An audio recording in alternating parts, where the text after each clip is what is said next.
जय हिंद प्यारे साथियों, कैसे हो आप सभी। आई होप कि आप सभी अच्छे होंगे, मस्त होंगे और पढ़ाई कर रहे होंगे। प्यारे साथियों, आज के इस वीडियो में हम लोग जो पढ़ने वाले हैं वो है क्लास 12th के वीवीआई हिस्ट्री 2025 में जो पूछने की संभावना है। ठीक है प्यारे बच्चों, तो मैं आशा करूंगा कि आप लोग इस वीडियो को ध्यान से देखेंगे, ध्यान से पढ़ेंगे और इसका लाभ उठाएंगे। ठीक है, चलिए ध्यान देंगे कि हड़प्पा सभ्यता का विस्तार लिखें। ये आपको एग्जाम में मिलता है 2 नंबर का। ठीक है, तो आप लोग लिखना कैसे स्टार्ट करेंगे तो ध्यान देंगे। हड़प्पा सभ्यता, हड़प्पा सभ्यता विश्व की प्राचीन सभ्यता है, प्राचीन सभ्यता है।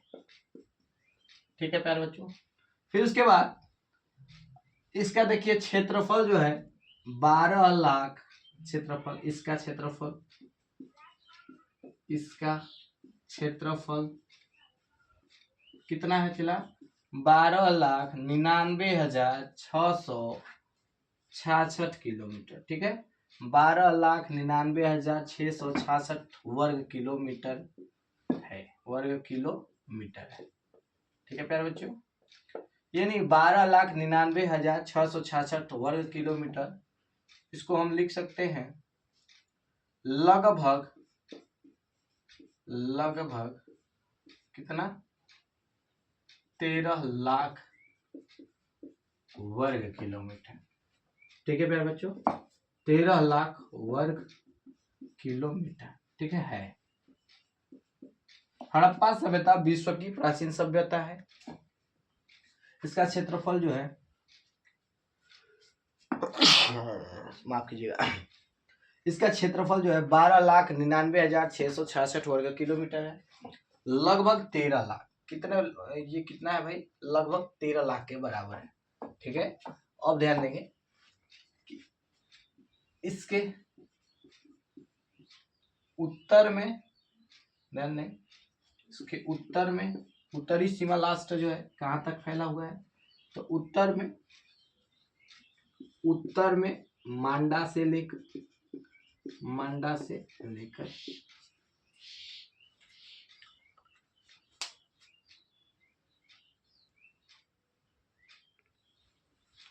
थोड़ा सा लाइट कट गया था बच्चों। उत्तर में मांडा से लेकर, मांडा कहाँ पड़ता है तो जम्मू कश्मीर। ठीक है, उत्तर में मांडा से लेकर दक्षिण में कहाँ है भाई तो बता दो, नर्मदा नदी के मुहाने तक, नर्मदा नदी के मुहाने तक। ठीक है, मुहाना। ठीक है, दक्षिण में दायमाबाद लिख सकते हो, दायमाबाद। ठीक है प्यारे बच्चों, दायमाबाद। पूर्व में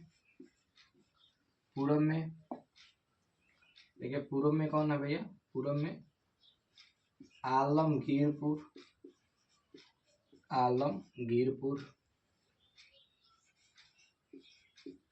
पश्चिम में क्या चला तो पश्चिम में है सुतकांगेडोर,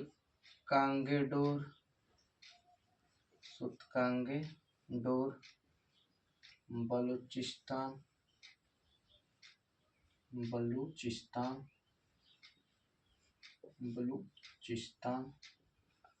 ठीक है प्यारे बच्चों, बलूचिस्तान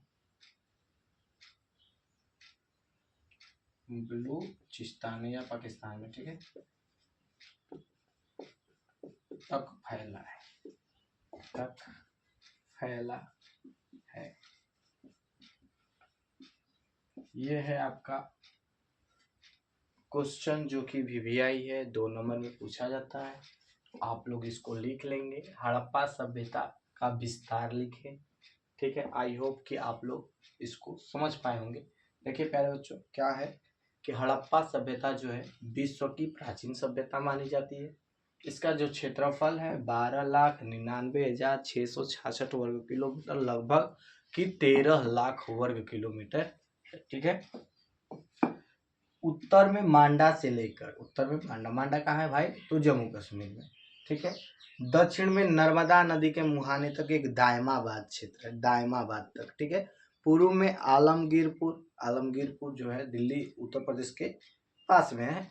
फिर उसके बाद पश्चिम में सुतकांगेडोर बलूचिस्तान जो कि पश्चिमी एकदम क्षेत्र में है, ठीक है। सुतकांगेडोर बलूचिस्तान तक अब फैला हुआ है। इसकी सीमा लास्ट, इसके बाद वो क्षेत्र नहीं पाया गया, यानी कि इसके उत्तर में, यानी कि मांडा से उत्तर में अब कोई इसका क्षेत्र नहीं पाया गया, ठीक है बच्चों। आई होप कि आप लोगों को ये समझ में आया होगा और आप लोग लिख रहे होंगे। प्यारे बच्चों, ये एग्जाम में बहुत ही बार पूछ चुका है। चलिए, हड़प्पा सभ्यता का आप लोग समझ गए। अब आता है एक और भी क्वेश्चन, महत्वपूर्ण क्वेश्चन है पहला। दूसरा क्वेश्चन ध्यान देंगे बच्चों। दूसरा क्वेश्चन क्या हो सकता है, तो आप लोगों का दूसरा क्वेश्चन जो है, दूसरा क्वेश्चन क्या क्वेश्चन पूछेगा दूसरा, तो ध्यान देंगे। हड़प्पा सभ्यता को, हड़प्पा सभ्यता को, हड़प्पा सभ्यता को सिंधु सभ्यता कहा जाता है। सिंधु सभ्यता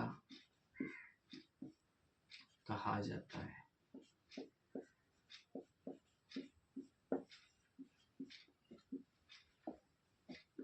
क्यों, क्यों? प्यारे बच्चों, ये क्वेश्चन जो है कई बार क्वेश्चन पूछा गया है कि हड़प्पा सभ्यता को सिंधु सभ्यता क्यों कहा जाता है, या सिंधु सभ्यता को हड़प्पा सभ्यता क्यों कहा जाता है। तो आज इस वीडियो में मैं आप लोगों को दोनों का आंसर बता देता हूँ कि प्यारे बच्चों, हड़प्पा सभ्यता क्यों कहा जाता है इसको। इस सभ्यता को हड़प्पा सभ्यता इसलिए कहा जाता है क्योंकि, क्योंकि आप लोग इसको बना के लिखेंगे, क्योंकि इसका अधिकतम नगर,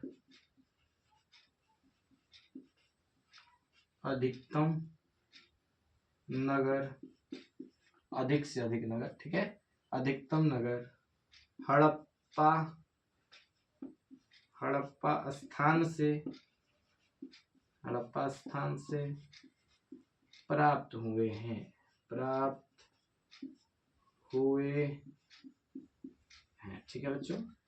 क्योंकि इसका स्थान जो, इसका अधिकतम नगर जो है हड़प्पा स्थान से प्राप्त हुआ है, इसलिए इसे हड़प्पा सभ्यता कहा जाता है।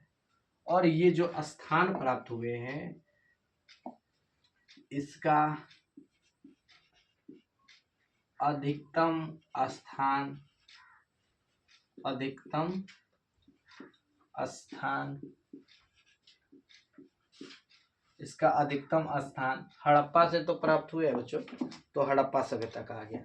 लेकिन वो किस नदी के किनारे बसे थे, तो सिंधु नदी के किनारे बसे थे, ठीक है। किस नदी के किनारे, सिंधु नदी के किनारे बसे थे, इसीलिए इसे सिंधु सभ्यता कहा जाता है। क्या समझ में आया बच्चों, इसलिए इसे सिंधु सभ्यता कहा जाता है। देखिए, समझते जाइएगा, मजा लेते जाइएगा, क्योंकि बिना कंसेप्ट समझे आप परीक्षा में लिख नहीं पाओगे, ठीक है। तो सिंधु सभ्यता क्यों कहा जाता है, तो देखो, इसका अधिकतम स्थान जो है हड़प्पा सभ्यता से तो प्राप्त हुआ, तो हड़प्पा, ठीक है। लेकिन किस नदी के किनारे, अधिकतम स्थान सिंधु नदी के किनारे, सिंधु नदी के किनारे, सिंधु नदी के किनारे मिले हैं, सिंधु नदी के किनारे मिले हैं।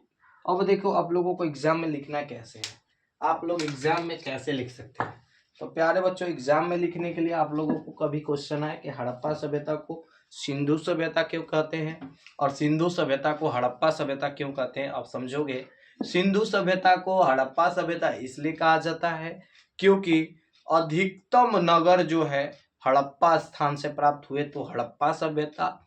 और देखिए सिंधु सभ्यता क्यों कहा गया, इस सभ्यता को सिंधु सभ्यता के नाम से क्यों जाना गया, तो देखो प्यारे बच्चों क्या हुआ था कि इसका अधिकतम नगर जो थे सिंधु नदी के किनारे से प्राप्त हुए थे, तो इसीलिए इसे सिंधु सभ्यता भी कहा गया और इसे हड़प्पा सभ्यता के नाम से भी जाना गया। ठीक है प्यारे बच्चों, इसे कांस्य युगीन सभ्यता भी कहा जाता है।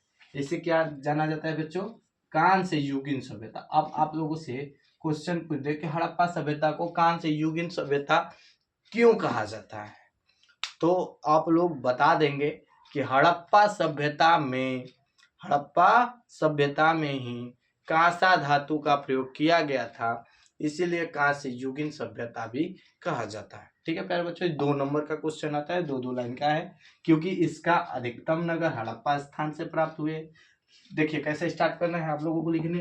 हड़प्पा सभ्यता को सिंधु सभ्यता इसलिए कहा जाता है क्योंकि इसका अधिकतम नगर सिंधु नदी के किनारे मिले हैं, सिंधु नदी के किनारे मिले हैं, उसको क्या कहेंगे भैया, तो उसको सिंधु सभ्यता। ठीक है, हड़प्पा सभ्यता क्यों कहा गया, क्योंकि इसका अधिकतम नगर जो है हड़प्पा स्थान से प्राप्त हुए हैं। ठीक है बच्चों, समझ में आया होगा, कंसेप्ट समझ में आ रहा होगा।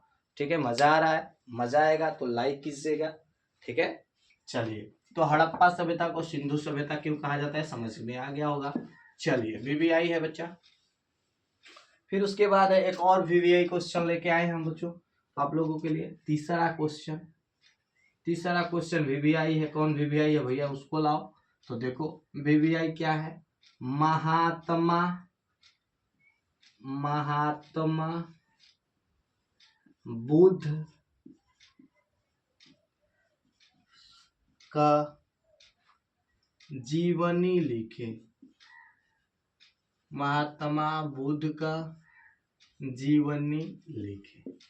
प्यारे बच्चों, महात्मा बुद्ध का जीवनी लिखे, हो सकता है ये 4 नंबर में 5 नंबर में आप लोगों से क्वेश्चन पूछता हो। ठीक है, 4 नंबर में क्वेश्चन पूछता है शायद, तो ध्यान देंगे महात्मा बुद्ध के जीवनी लिखे, यानी कि आप लोगों से ये क्वेश्चन पूछा है कि महात्मा बुद्ध कौन थे, महात्मा बुद्ध कौन थे, इनका जीवन का जो परिचय है उसको बताइए।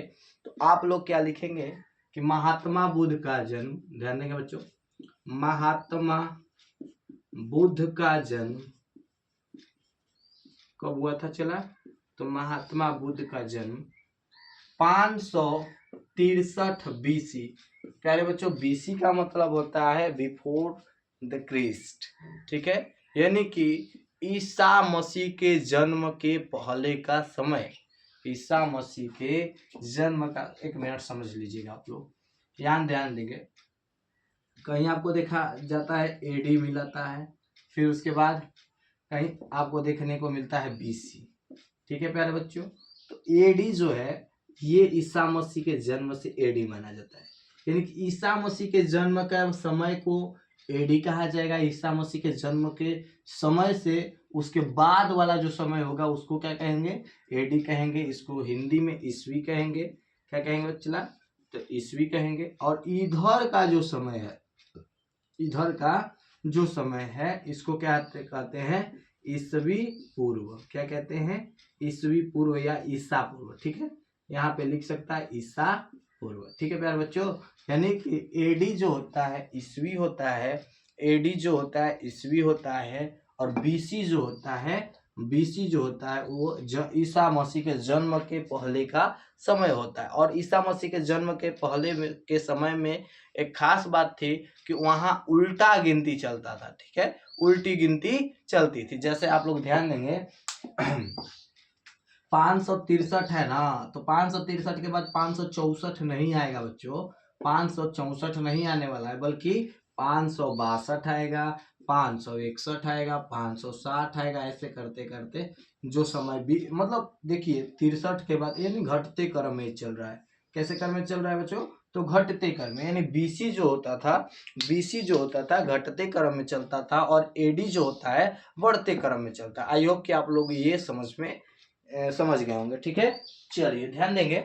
तो आप लोग सीखे क्या कि ध्यान देंगे महात्मा बुद्ध का जन्म कब हुआ था, तो महात्मा, देखो ये तो तुम लोग गलती करता है, उधर का देख रहा है, अरे देखो कम से कम बोर्ड पे देखो, मजाक कर रहा है।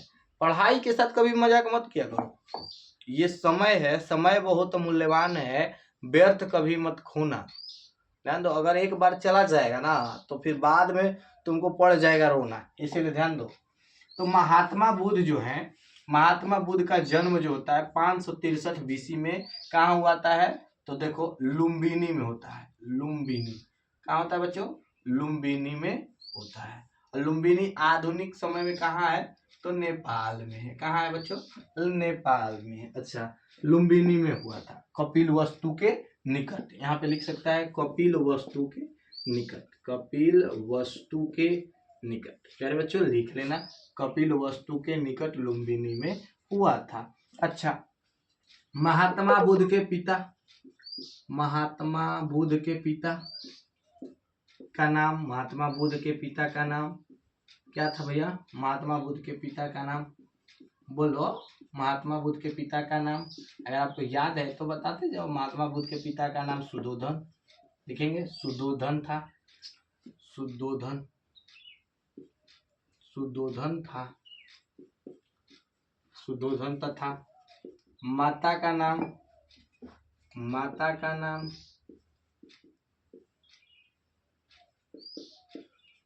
माया देवी था, माया देवी।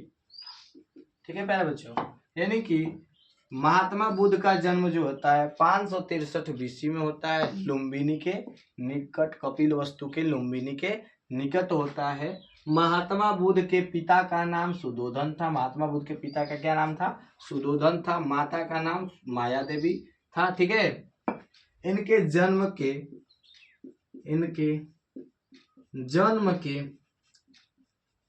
7 दिन बाद, जन्म के 7 दिन बाद क्या होता है कि इनकी माताजी का निधन हो जाता है। इनकी माताजी, ध्यान देंगे, इनके माताजी अब नहीं रहती हैं इस दुनिया में, दुनिया छोड़ देती हैं। यानी कि महात्मा बुद्ध के जन्म के 7 दिन के बाद इनकी माता का निधन हो जाता है। निधन का मतलब होता है बच्चा स्वर्गवास, मतलब स्वर्ग सिधारक हो गए। ठीक है बच्चों, तो इनके जन्म के 7 दिन के बाद इनकी माता का निधन हो जाता है, जिसके बाद क्या होता है भैया, देखो छोटा बालक था, 7 दिन का बालक है, तो 7 दिन के बालक को पोषने के लिए, पालन पोषण करने के लिए एक महिला की जरूरत होती है। तो इनके जिसके बाद हो जाता है, फिर पालन पोषण करने के लिए, फिर बाद में क्या होता है भाई, यहाँ पे लिख सकते हो, देखिए ध्यान देंगे, यानी माया देवी की मृत्यु हो जाती है, यानी कि इनकी माता का निधन हो जाता है।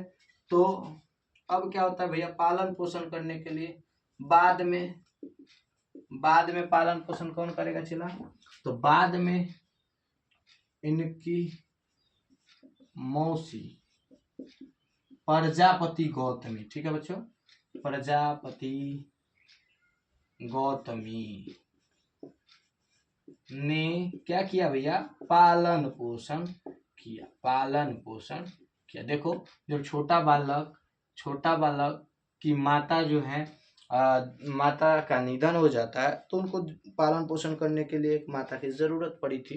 तो बाद में उनकी देख रेख कौन किया है भैया, तो प्रजापति गौतमी ने पालन पोषण किया था। ठीक है,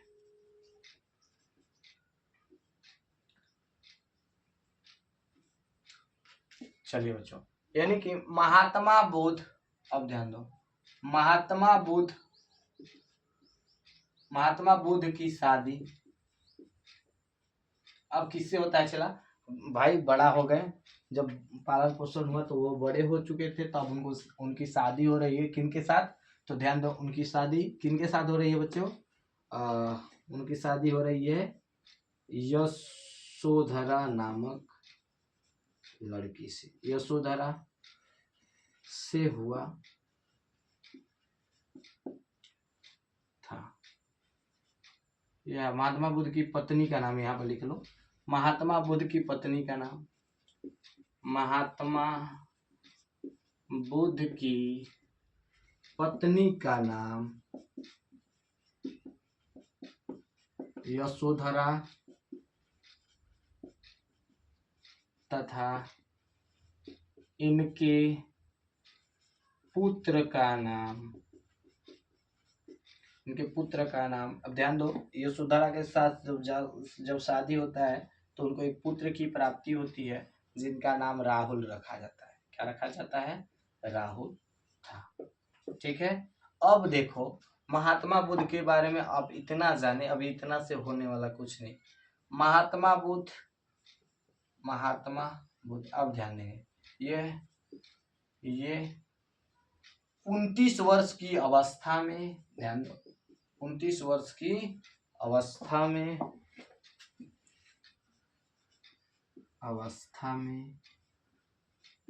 गृह त्याग कर दिए, गृह त्याग कर दिए, गृह त्याग किए। ठीक है, कितने वर्ष की अवस्था में गृह त्याग किए? 29 वर्ष की अवस्था में गृह त्याग किए तथा 6 वर्ष भटकने के बाद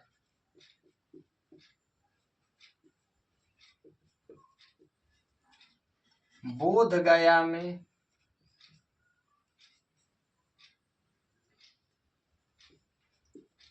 फल्गु नदी के किनारे, फल्गु नदी के किनारे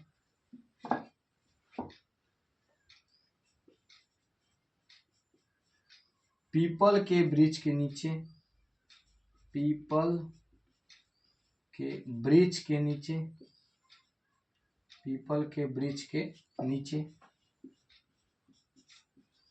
इनको क्या हुआ? चला ज्ञान की प्राप्ति हुई, इन्हें ज्ञान की प्राप्ति हुई। ठीक है, ज्ञान की प्राप्ति हुई। तो अब इतना लिख दोगे। अब ध्यान दो, महात्मा बुद्ध जब गृह त्याग किए थे तो गृह त्याग की घटना को क्या कहा जाता है? तो महाभिनिष्क्रमण कहा जाता है। क्या कहा जाता है बच्चों? महाभिनिष्क्रमण। ठीक है, ज्ञान की प्राप्ति हुई। चलिए, अब ज्ञान की जब प्राप्ति हो जाती है, किसी इंसान के पास ज्ञान हो जाता है, तो अब महात्मा बुद्ध सोचे कि चलो अब ज्ञान तो प्राप्त कर लिए, अब ज्ञान बांटा जाए। तो महात्मा बुद्ध ज्ञान बांटते हैं। ठीक है, महात्मा बुद्ध